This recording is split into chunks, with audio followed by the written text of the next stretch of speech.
Selamat siang. Saya akan menjelaskan tentang tugas 8, yaitu mengenai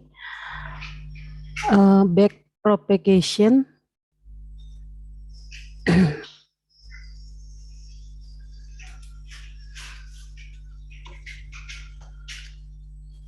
Baiklah,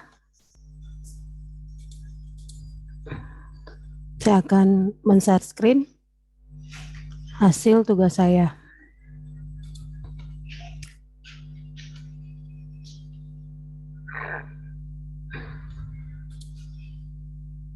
Di sini dijelaskan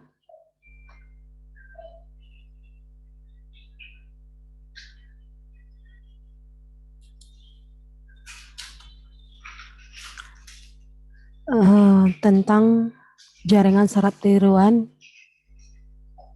yang dimasukkan ke dalam aplikasi. Kemudian dijelaskan tentang bagaimana teknis pengaplikasiannya. Sebelum kita masuk ke pengaplikasiannya, terlebih dahulu kita mengenal apa itu back propagation. Menurut Pamsidar et al. 2010, back propagation atau propagasi error adalah metode umum dari pembelajaran jaringan saraf tiruan bagaimana menyelesaikan suatu tugas yang diberikan. Ini merupakan suatu proses pembelajaran terawasi dan merupakan implementasi dari Delta Rho. Jadi back propagation adalah algoritma pembelajaran untuk memperkecil tingkat error dengan cara menyesuaikan bobotnya berdasarkan perbedaan output dan target yang diinginkan. Back propagation juga merupakan sebuah metode sistematik untuk pelatihan multilayer atau JST. Back propagation dikatakan sebagai algoritma pelatihan multilayer karena back propagation memiliki 3 layer dalam proses pelatihannya, yaitu 1 input layer, hidden layer, dan output layer. Nah, di sini kita dapat melihat arsitektur back propagation di mana kita akan mengimplementasikan back propagation berdasarkan contoh perhitungan pada artikel sebelumnya.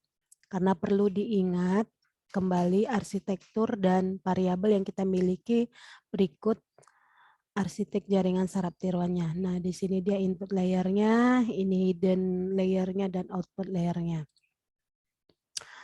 Kemudian, adapun contoh yang akan kita aplikasikan untuk back propagation-nya.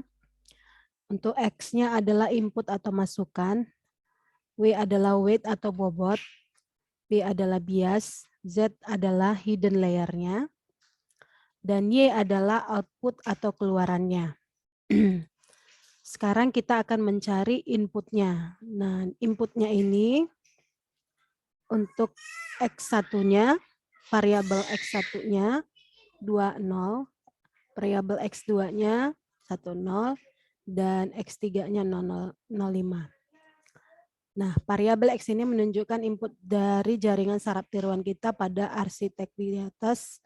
Kita dapat menerima input yang memiliki 3 fitur yang bernilai. Jadi, untuk bobot jaringan diperhatikan ada 6 bobot yang menghubungkan neuron input dengan neuron output. Untuk memudahkan penamaan, kita simbolkan WIJ, berarti bobot yang menghubungkan neuron input dan neuron output atau neuron keluarnya.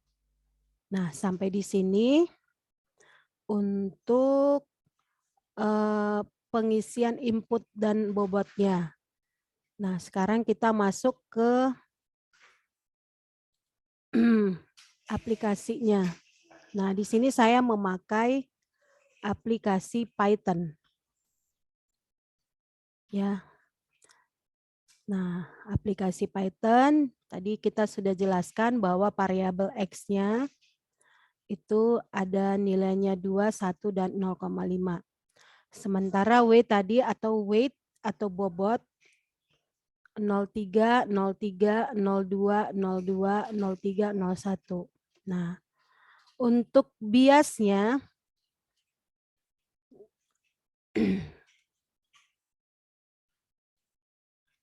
untuk biasnya ya, biasnya kita kasih nilai 0 dan 0 ya. B1 dan B2-nya 0. Variabel targetnya, target T1-nya 0, T2-nya 1. Nah, selanjutnya kita akan menghitung nilai Z-nya. Nah, untuk menghitung nilai Z, ya, bahwa bobot 1 dikali variabel X1 ditambah bobot 2 dikali variabel X2 ditambah bobot 3 dikali variabel X3 tambah bias 1. Nah, jadi di sini sudah kita lihat bobotnya untuk W11 0,3, W21 0,2, W31 0,3, W12 0,3. Nah, jadi sudah jelas W11 tadi 0,3 dikali 2,0 atau variabel X1 0,2 dikali 1 tambah 0,3 dikali 0,5 tambah 0. Hasilnya 0,6 ditambah 0,2 tambah 0,15 tambah 0 sama dengan 0,95. Begitu juga untuk nilai Z2, kita mencari W12, W12 dikali variabel X1 tambah W22 dikali variabel X2 ditambah W32 dikali X variabel X3 tambah B2 atau bobot dikali variabel. Nah, di sini sudah dia dapat bahwa bobot 0,3 dikali variabel X1 2,0 ditambah 0,2 dikali 1,0 tambah 0,1 dikali 0,5 ditambah dengan 0. Hasilnya 0,56 tambah 0,2 tambah 0,05 ditambah 0 sama dengan 0,85. Nah, sebelum kita sampai di sini, untuk melanjutkan PPT-nya kita langsung ke program. Nah, di program kita masukkan variabel tadi, ya.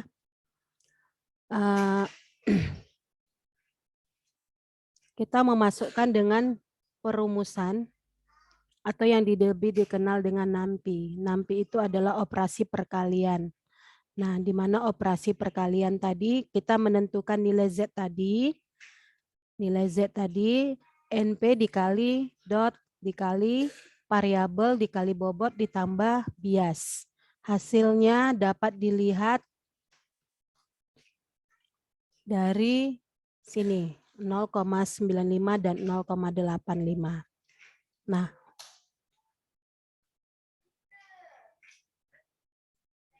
selanjutnya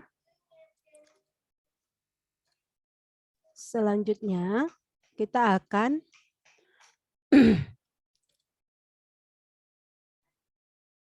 akan menentukan nilai Y-nya agar untuk dapat menentukan sesuai dengan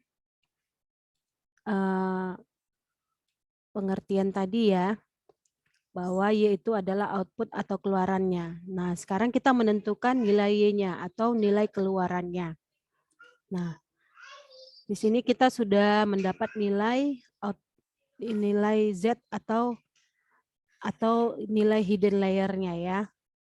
Hidden layer-nya. Nah, sekarang kita nilai output atau keluarannya.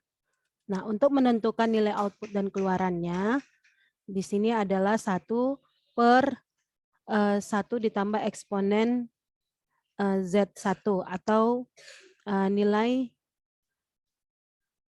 hidden-nya, hidden 1 ya. Kemudian untuk Y2-nya 1 per 1 ditambah eksponen hidden 2-nya. Nah, di sini dapat hasilnya 1 ditambah eksponen 0,95 sama dengan 1 dibagi 1,386741, hasilnya 0,72. Begitu juga nilai Y2-nya, ya, 1 dibagi 1400989, hasilnya 0,700. Kemudian kita selanjutnya akan mencari atau menghitung errornya. Hasil dari Y tadi kita bandingkan dengan target, kita akan menghitung perbedaan nilai ini menggunakan MSE atau mean square error. Jadi nilai MSE-nya adalah setengah sigma 2, sigma pangkat 2, T sama dengan 1, atau target I dikurang prediksi I per 2. Jadi hasilnya dapat diketahui bahwa untuk menghitung rumus errornya, E sama dengan setengah hasil dari operasi perkalian target dikurang prediksi per pangkat 2 ditambah target 2 dikurang prediksi 2 pangkat 2. Maka setengah atau 1/2 buka kurung 0 dikurang 7,2115 pangkat 2 ditambah 1 dikurang 0,70567 pangkat 2 sama dengan 0,52006 ditambah 0,08966. Jadi 1/2 dikali 0,06966, maka hasilnya 0,3. Nah, jadi kita akan menghitung back propagation menggunakan Python. Yang mengupdate bobot menggunakan back propagation adalah sebagai berikut. Di mana di sini ya jelas terlihat ya bahwa bobot baru itu sama dengan bobot lama dikurang alfa dengan means error-nya atau MSE-nya dikali MSE. Ya. Jadi bobot baru sama dengan bobot lama dikurang alfa dikali MSE-nya. Nah, untuk mencari MSE-nya, kita bisa dapat melihat bahwa di sini setiap bobotnya, dari bobot yang kita boleh lihat di sini adalah bobot W1, W21, W31, W12, W22, W32. Nah, jadi di sini dapat terlihat rumus untuk MSE-nya, bahwa untuk mencari MSE untuk bobot 1, bobot W11 sama dengan min buka kurung target 1 dikurang Y1. Y1 adalah di sini dijelaskan bahwa Y1 yaitu output atau keluarannya ya. Bahwa target 1 dikurang keluaran 1 buka dikali keluaran 1 Y1 buka kurung 1 dikurang Y1 tutup kurung kali variabel X1. Nah, sampai dengan bobot yang berikutnya W21 sama dengan min T1 Y1 buka kurung kali Y1 buka kurung 1 dikurang Y1 sampai seterusnya variabel X3 dan untuk bobot berikutnya. Dan di sini ada 6 bobot, 1, 2, 3, 4, 5, 6. Jadi kita akan menghitung update bobotnya. Nah, selanjutnya untuk mengupdate bobot satunya, tadi di target satunya kita dapat melihat bahwa target 1 ya, kita sudah tahu di sini bahwa target 1 itu adalah 0. Nah, dari sini dapat kita lihat target 1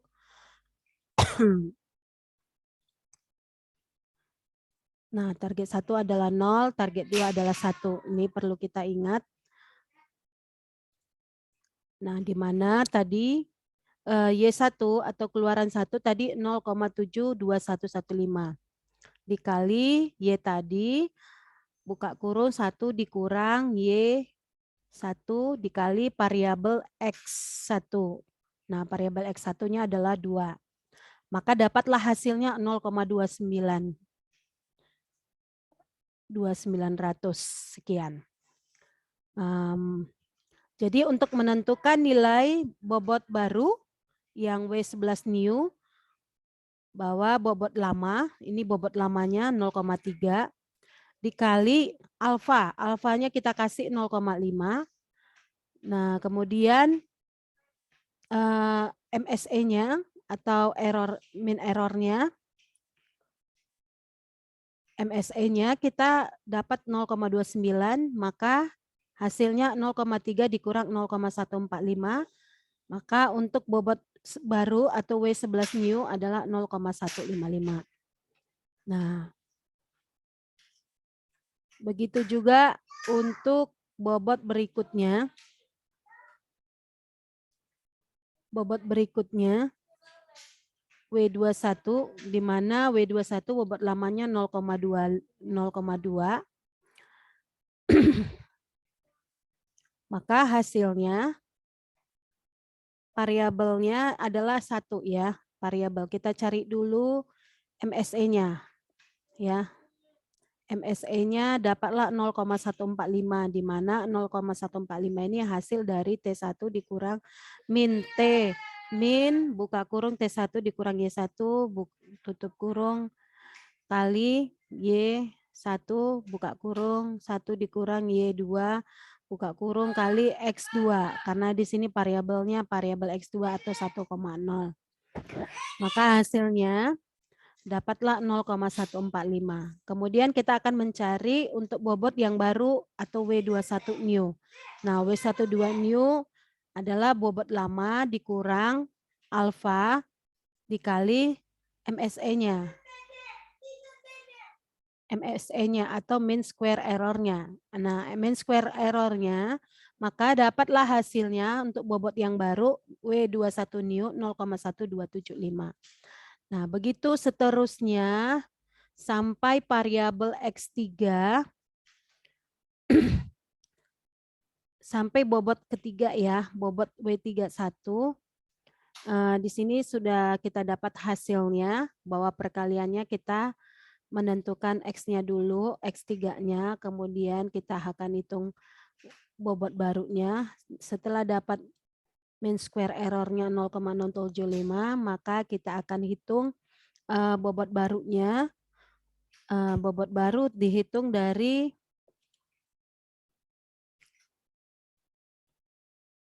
sebentar, maaf. Ya, bobot barunya dihitung dari bobot lama dikurang alfa dikali mean square error-nya.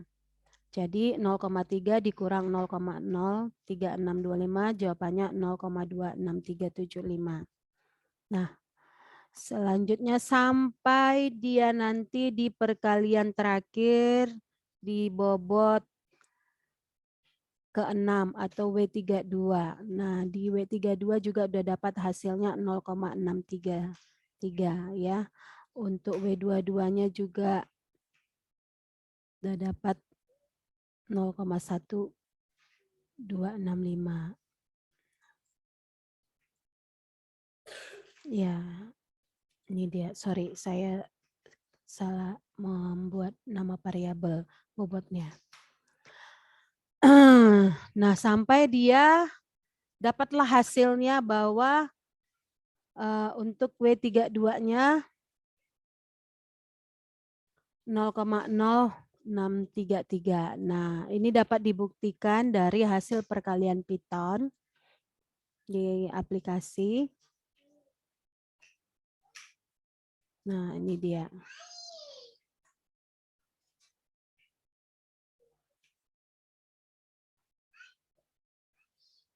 Nah, di sini dapat dilihat di mana alfanya 0,5, maka akan dilakukan perulangan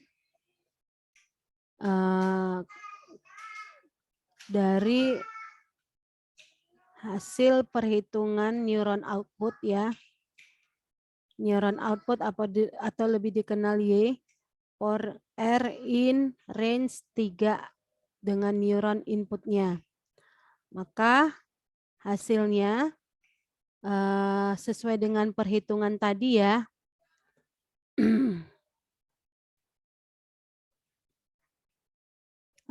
Sesuai dengan hasil perhitungan tadi, di sini dapat dijelaskan bahwa min ya untuk mencari mean square errornya sama dengan min T1 dikurang Y1 buka tutup kurung kali Y1 buka kurung 1 dikurang Y1 tutup kurung kali variabelnya. Nah, jadi di sini kita di Python-nya dapat hasilnya bahwa ya min 1 dikali buka kurung T di C dikurang Y